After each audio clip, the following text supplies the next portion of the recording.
father grew up on an Indian reservation in South Dakota.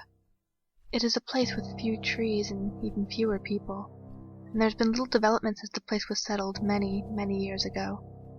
The people live in clusters of nearly uniform houses that were built by the government, and the only place to go shopping or see a movie is nearly 2 hours away. It's hot in the summer, cold in the winter, and sometimes the wind blows for days without letting up. Even now, the people there have to be tough to survive. You look out for your friends, you help your neighbors, and you don't forget your family. His grandmother died when he was very young, but he's told me that he retains one particularly vivid memory of her. It was winter, and they were at the house together in the early evening, and she was cooking in the kitchen while he played with a deck of cards in the front room. He can't quite recall what she looked like, but he can still remember the smell of the food she was making that night. It's funny how memory works that way. His parents, grandfather, and 2 older sisters had caught a ride into Rapid City to buy supplies before the first big storms came through, so it was just the 2 of them. She went on cooking, and he went on playing with those cards until he lost track of time and it was pitch black outside. There was a knock at the door. Not a loud knock like the police, or the friendly kind of knock that a neighbor uses when he's stopping by to borrow something. Just a slow, quiet tapping on the door. Tap, tap, tap. Just like that. Naturally, he figured his family had made it back from the city, so he went right over to let them inside. Before he had a chance to reach the door, his frail, elderly grandmother grabbed him by the arm and pulled him away like he was a rag doll. Never answer the door at night, she told him, covering his mouth so he couldn't say anything. He could feel her arm trembling. There was no more knocking, but my father couldn't shake the sense that there was someone familiar standing on the other side of that door, waiting to be let inside. When she finally let go of him, he asked her why she had stopped him. "Sometimes the dead try to come home," she said. There were tears in her eyes. His family didn't return that night, and there was no phone service, so they couldn't call. When they made it back the following day, he learned his grandfather had died from a heart attack during the trip. My father never said anything about the knocking, and neither did his grandmother. It was like it had never happened. His grandmother wasn't the same after that, and she followed her husband to the grave just a few months later. My father was 6 years old. It was much later when my father found himself alone at night during a particularly bad winter storm.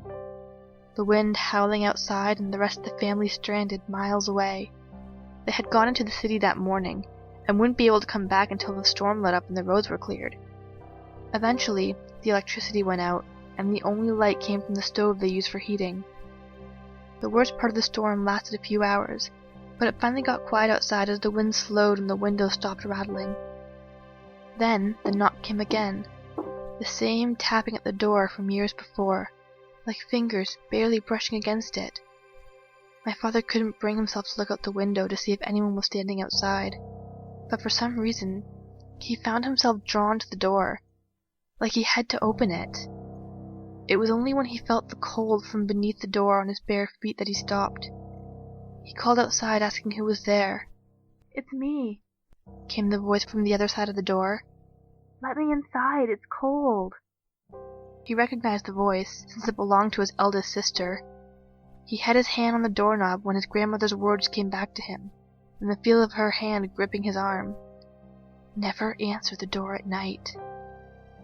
There were many things he could have asked his sister at that moment. He could have asked where his parents were, or why he hadn't heard her car pull up when they were dropped off. He could have even asked why she needed to knock at all. They didn't lock their doors on the reservation.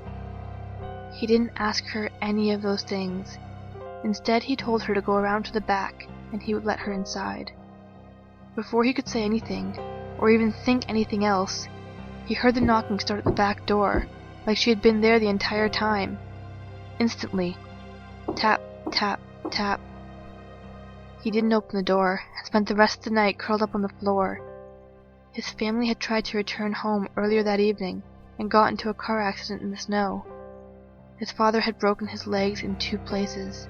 His eldest sister had died, mangled in the wreck. He didn't tell anyone what had happened, but he knew in his heart that sometimes the dead do try to come home. My father was not afraid of what might have happened to him that night.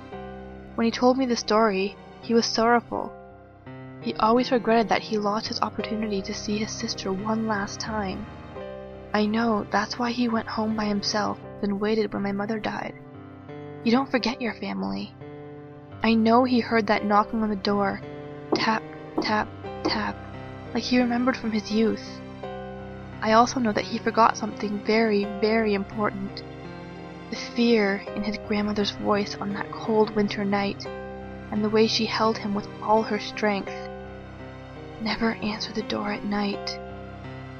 When we found him the next day, the front door was wide open, and he had been torn limb from limb. There were no footprints in the snow.